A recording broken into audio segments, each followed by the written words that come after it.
Hello, everybody. Welcome back into Talking Fitchburg. Joining me today is our expert, if you will, a great writer, editor, and jack of all trades. We've got Kimberly here from the Fitchburg Star. Kimberly, how are you doing today? We're doing pretty good. So far, we'll push you into the Right? into the deep end. But we'll get right into it as we recap. Look back here at council. We couldn't get you in last week. You had some well-deserved vacation, so we're glad to have you back here this week. And we'll start here with Fitchburg. Talk about additional employees needed for the town of Madison when that annexation happens. What do you know on that front? Yeah, so a little bit of background just to get us started.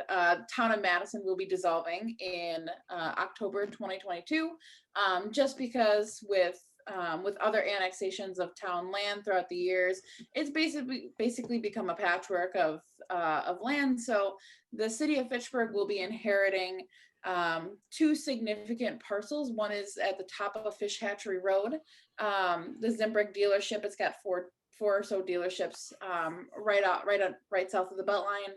The other one is the Southdale neighborhood, which is a significantly larger piece of land that the city will be inheriting. So all in all, that's about 200 acres of land that the city will be inheriting, which means that the city is growing. It will need more employees. So they outlined at least 15 employees on the needed list at the committee of the whole meeting last week, and that ranges from clerical staff to at least 3 more police officers. They had 3 outlined, but there always could be more. And then you have public works, human resources. So there's a myriad of positions needed as more land will come into the city. Yeah, it's been a ongoing process as we learn more and more about it. There'll be more information to be had here coming up down the road, and we'll keep up on your reporting on that. We also have the administrator searches off and running, and we have our survey out there. If you haven't taken that yet, you should take the survey. Not to steal your thunder, but what do you know on that front? Well, I'm actually going to correct you and say that the survey is over now. They closed the survey. Ooh. So the survey is done. But I can tell you about the results of the survey. So the survey that was sent out, I think January 20th is when it opened. It was open for a couple weeks. So it asked people, the community members, staff members, business leaders, to rank what they thought the top personal and the top professional qualities that they wanted to see in the next administrator were. The top 3 personal characteristics that came out of that survey included integrity as number 1, and just around 2/3 of people, 65.9% to be exact, but almost 2/3 of people said, hey, we would really like integrity to be a top personal characteristic. Another third put down respectful. That was the number 2 response. And the third was values others' opinion. And then diversity inclusion minded, also ranked 4th with 28%. Sorry, I'm gonna move this over here so you guys don't have to see the side of my face. Oh, no worries. You've got a lot of information to go through. I do the same thing. I got my computer right in front of me, so no fret there. And so then the top 3 business characteristics were local government experience, and that brought in nearly 60% of people said they wanted someone, whoever the next person was going to be, they wanted them to be experienced with local government. The second ranked one was budgeting and financial experience. Nearly 1/3 of people said, hey, we'd really like someone who knows their way around a budget. And then third was striving to ensure diverse stakeholders are heard and involved in decisions. So yeah, we had pretty much, at least on the personal attributes, it was very much the same, maybe with a few tweaks. Sarah mentioned during the personnel meeting, they were very much the same as what people wanted back in 2015, the last time the city did an administrator search. And so this time, though, diversity and inclusion minded was also on that list. So didn't show up on the 2015 one because it wasn't there, but that one ranked higher now because it was included. So yeah, then they are looking to have an administrator start mid-June-ish, and they're planning to ramp up the process. I'm pretty sure today or last week. Actually, it must have been last week because I'm now a week behind. Or is it? No, it's this week. It's this week. I have vacation brain.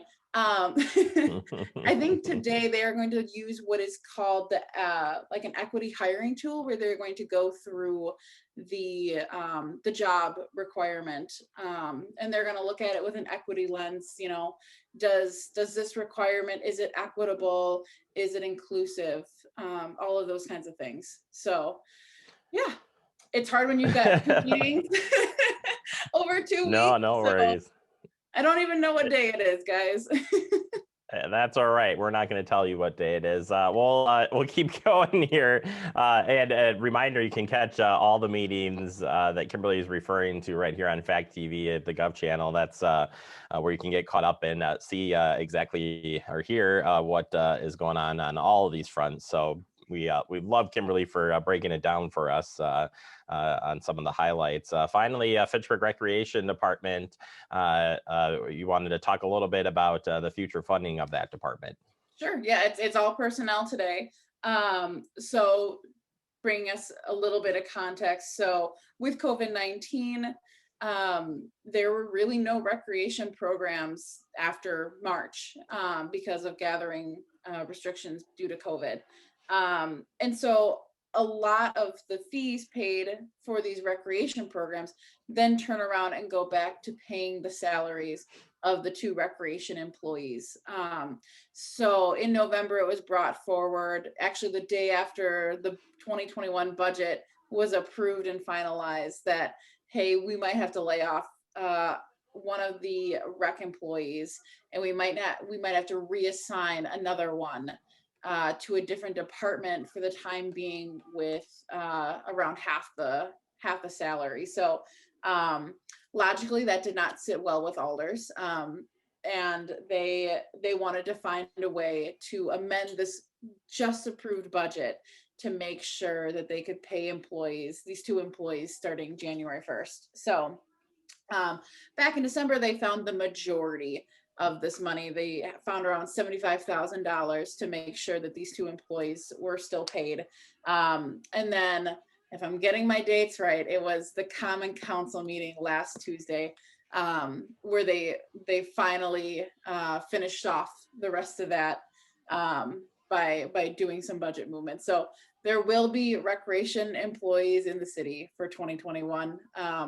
And fingers crossed that the vaccine rollout ramps up and the city could potentially have recreation activities throughout the rest of the year, and they can start bringing in some revenue to help out. So fingers crossed, because who isn't tired of this pandemic?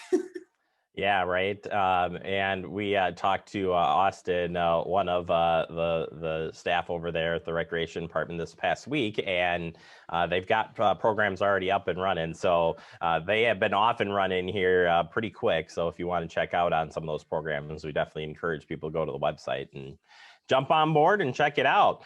For everybody to stay up to date on what you're working on, where can folks go to find more information in between the paper arriving? Absolutely. So we update our website on a daily and weekly basis. You can go to connectfitchburg.com, and that's where you'll find all of our stories on Fitchburg City, Fitchburg community. We cover Verona and Oregon schools. Those are coming over from our 2 other papers, the Verona Press and the Oregon Observer. So you'll be able to read school stories there. We have sports there. and it is all updated pretty regularly. So you can also sign up for our newsletter, and that can be done on connectfitchburg.com, where the newsletters come out every Thursday, and you'll have at least 5 or 6 new stories to read. So yeah. Fantastic. Well, thank you for your time as always, and we look forward to checking back in with you already next week. So we'll get you 2 weeks in a row here as we get back to normal. So appreciate your time, Kimberly, as always. And again, we'll talk to you soon. Yes, talk to you soon. Bye. All right. Kimberly there for the Fitchburg Star. Again, check out the website for the latest news happening here and around Fitchburg. Take a quick break. More to come. You're watching Talking Fitchburg.